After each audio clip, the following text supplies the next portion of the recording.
Good evening, good morning, good afternoon. जिस किसी भी समय आप यह वीडियो देख रहे हैं के मार्जिन आपका स्वागत करता है। प्यारे बच्चों, आज का हमारा जो डिस्कशन का टॉपिक है वो है sp2 हाइब्रिडाइजेशन। पिछली वीडियो में हम लोगों ने sp3 हाइब्रिडाइजेशन को डिस्कस किया था।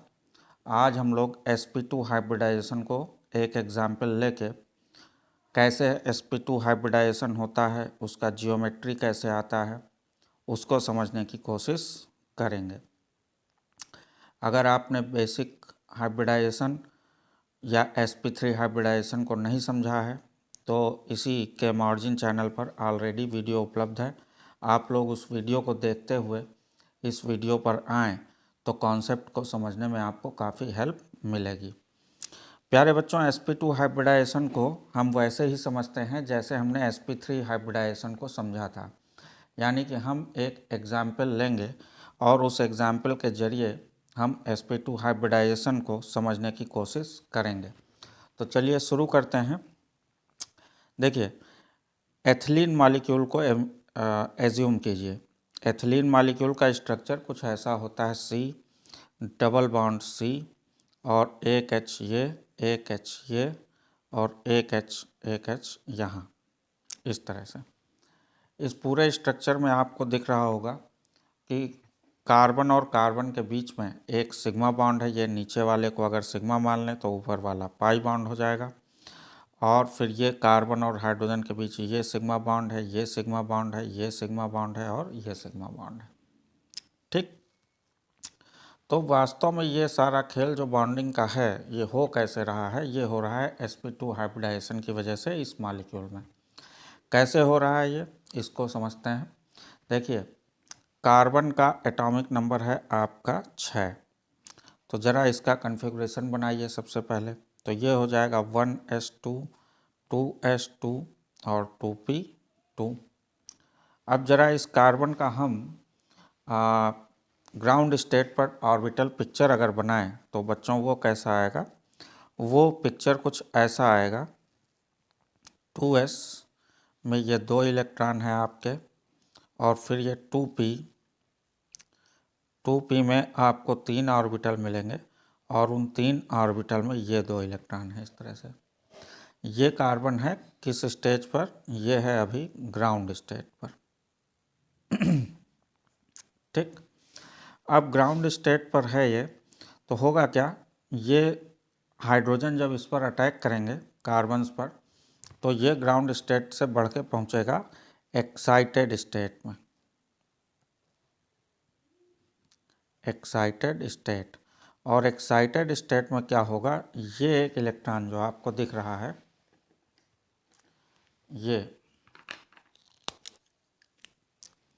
ये वाला एक इलेक्ट्रॉन यहाँ से शिफ्ट हो जाएगा यहाँ पे। तो इससे क्या अंतर आएगा? अंतर ये आएगा कि आप ये देखिए, इस 2s में अब सिर्फ एक इलेक्ट्रॉन बचा और इस 2p में अब हर एक ऑर्बिटल में इस तरह से ये 3 इलेक्ट्रॉन आ गए। ठीक, अब क्या होगा? हाइब्रिडाइजेशन की बेसिक डेफिनेशन में हमने बताया था कि हाइब्रिडाइजेशन कुछ नहीं है, सिर्फ ऑर्बिटल्स की इंटरमिक्सिंग है। तो इस एथिलीन मॉलिक्यूल के केस में क्या होगा बच्चों? ये एक s का ऑर्बिटल, एक ये p का ऑर्बिटल और ये दूसरा p का ऑर्बिटल हाइब्रिडाइजेशन में पार्टिसिपेट करेगा। तो क्या होगा? देखिए, ये एक s और 2 p के आ गए तो टोटल कितने हाइब्रिड ऑर्बिटल हमारे बनेंगे? ये 3, और इन तीनों में एक एक इलेक्ट्रॉन है। ये सब क्या है? ये सब के सब हमारे हैं sp2 हाइब्रिड ऑर्बिटल्स। ये सब क्या हो गए? हमारे sp2 हाइब्रिड ऑर्बिटल। ठीक, ये सब क्या है? हमारे sp2 हाइब्रिड ऑर्बिटल्स हैं। अच्छा बच्चों, ये देखिए, जो sp2 हाइब्रिडाइजेशन में p के जो ऑर्बिटल्स पार्टिसिपेट किए हैं वो कौन कौन से हैं? एक तो ये px है, एक ये py है। लेकिन ये pz ऑर्बिटल ने हाइब्रिडाइजेशन में पार्टिसिपेट नहीं किया है। तो क्या इसका मतलब ये ख़त्म हो गया? जी नहीं, ये ख़त्म नहीं हुआ। ये यहीं पर इन्हीं के साथ रहेगा, बस हाइब्रिडाइजेशन में पार्टिसिपेट नहीं किया। तो इस पीजेड पर आप लोग विशेष ध्यान बना के रखेंगे, क्योंकि ये खेल करेगा। क्या खेल करेगा, थोड़ी देर में आपको पता लग जाएगा। अब बच्चों देखो क्या है, अब इसी को ज़रा हम एटम के फेज में इमेजिन करते हैं। सपोज़ कार्बन का ये 2s ऑर्बिटल हाइब्रिडाइजेशन में आया, तो ये s ऑर्बिटल हो गया, किसका, 2s ऑर्बिटल कार्बन का। फिर कौन आया, ये px ऑर्बिटल आया, ये px ऑर्बिटल हो गया, ठीक। फिर कौन आया, फिर ये py ऑर्बिटल आया हाइब्रिडाइजेशन में, ये py हो गया। फिर आपका ये एक pz आया, लेकिन pz हाइब्रिडाइजेशन में पार्टिसिपेट नहीं कर रहा है, तो इसको हम ऐसे बना लेते हैं रेड से। ये हो गया आपका pz ऑर्बिटल, ठीक है। ये क्या है, ये हमारा px है, ये हमारा py है और ये pz है। अब बच्चों देखो क्या होगा, ये जो हाइब्रिडाइजेशन वाले ऑर्बिटल हैं जिनको मैंने ब्लैक से बनाया है, होगा क्या, इस px के अंदर ये s शिफ्ट हो जाएगा इस तरह से, ये ऐसे। अब चूंकि इन px में भी एक अनपेयर्ड इलेक्ट्रॉन है और s में भी एक अनपेयर्ड इलेक्ट्रॉन है, ये ध्यान रखिएगा। तो s का इलेक्ट्रॉन मान लिया यहाँ आ गया, तो px का इलेक्ट्रॉन यहाँ आ गया, ठीक। अब py ओवरलैप करेगा, ये आ गया आपका py। अब कुछ बुक्स कहती हैं कि py का जो अपर लोब है ये डिसइंटीग्रेट हो जाता है। क्या बोलती हैं, py का जो अपर लोब है वो डिसइंटीग्रेट होता है, तो आप उसको मान लीजिए। अब क्या होगा, ये जो pz है, ये pz भी इसी जगह लोअर लोब हम दिखा रहे हैं, ये एक कार्बन का केस, ठीक। अब ये जो हाइब्रिड ऑर्बिटल है इसमें देखिए यहाँ पर भी एक इलेक्ट्रॉन है और ये pz में भी एक इलेक्ट्रॉन था, तो ये यहाँ पर भी एक इलेक्ट्रॉन है। अब क्या होगा, जैसे ये एक कार्बन का बना है sp2 हाइब्रिड ऑर्बिटल, वैसे ही आपका दूसरे कार्बन में भी sp2 हाइब्रिडाइजेशन होगा। तो दूसरे कार्बन में भी जब sp2 हाइब्रिडाइजेशन होगा तो दूसरे कार्बन का भी इसी तरह बनेगा। चलिए उसको भी बना लेते हैं। ये भाई दूसरे कार्बन का बना रहे हैं हम, ये, ठीक। ये इसके अंदर s शिफ्ट हो गया, उसके बाद ये py हो गया और फिर ये आपका pz हो गया। अब ये दोनों एक दूसरे के साथ बॉन्डिंग करेंगे। अब देखिए ये जो इस कार्बन का दूसरे कार्बन का px है, उसमें यहाँ पर एक अनपेयर्ड इलेक्ट्रॉन, यहाँ पर एक अनपेयर्ड इलेक्ट्रॉन, यहाँ पर और यहाँ पर। अब होगा क्या, ये px इस px के साथ ओवरलैपिंग कर जाएगा। कैसे होगा, ध्यान से समझिए। ये एक कार्बन का px, उसके अंदर ये s चला गया, फिर ये एक कार्बन का py और ये दूसरे कार्बन का pz, ठीक। अब दूसरे कार्बन का px इस जगह से देखिए ये ओवरलैप कर गया, मतलब ये px इस जगह पे ओवरलैप कर गया, ये px इस जगह पर ओवरलैप कर गया, तो ये चीज़ बनी। तो यहाँ पर देखिए अनपेयर्ड और यहाँ पर भी अनपेयर्ड, तो इस जगह एक बॉन्ड डेवलप हो जाएगा, ठीक। बिल्कुल यहाँ पर देखिए इस जगह एक py लगा हुआ है, ये देखिए, तो ये py आ गया आपका, ठीक। अब उसके बाद इस कार्बन का जो pz है, ये pz यहाँ एडजस्ट होगा, तो होगा क्या, ये वाले py के पास एक अनपेयर्ड है और ये जो दूसरे कार्बन का pz आएगा ये इसके साथ ओवरलैप कर जाएगा, ये। तो ये कौन सी ओवरलैपिंग है बच्चों, ये रेड वाला pz ओवरलैप है, ठीक। अब देखिए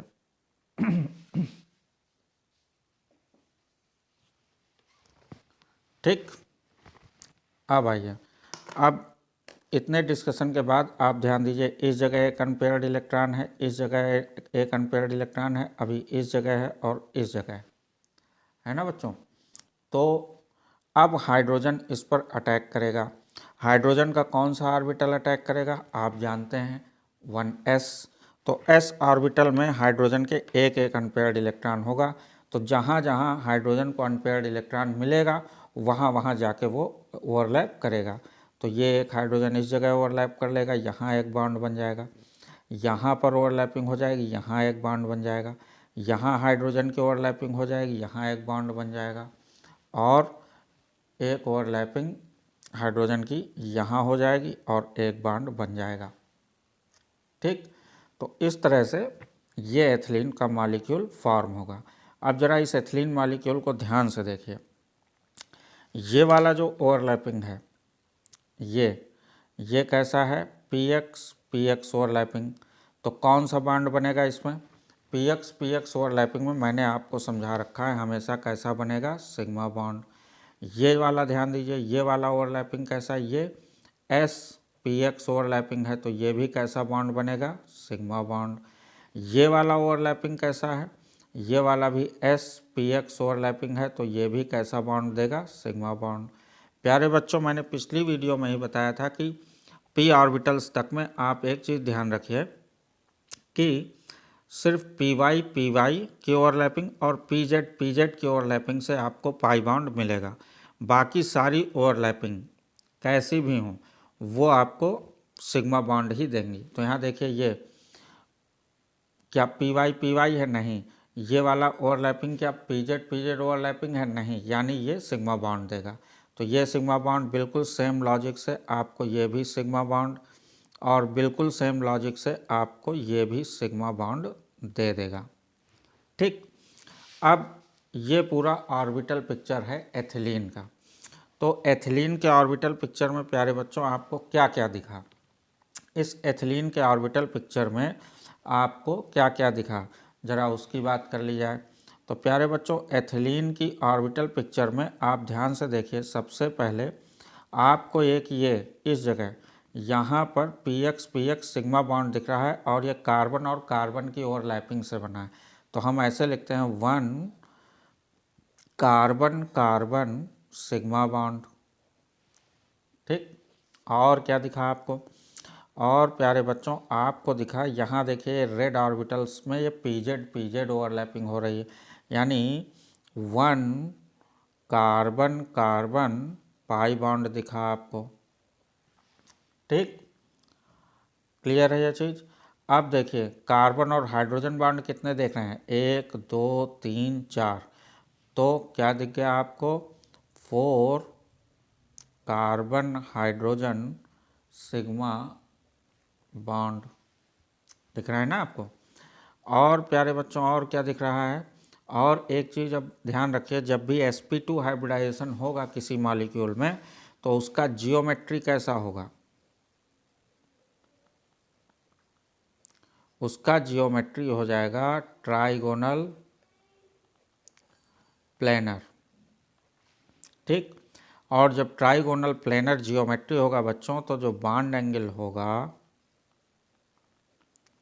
बॉन्ड एंगल हो जाएगा आपका 120 डिग्री।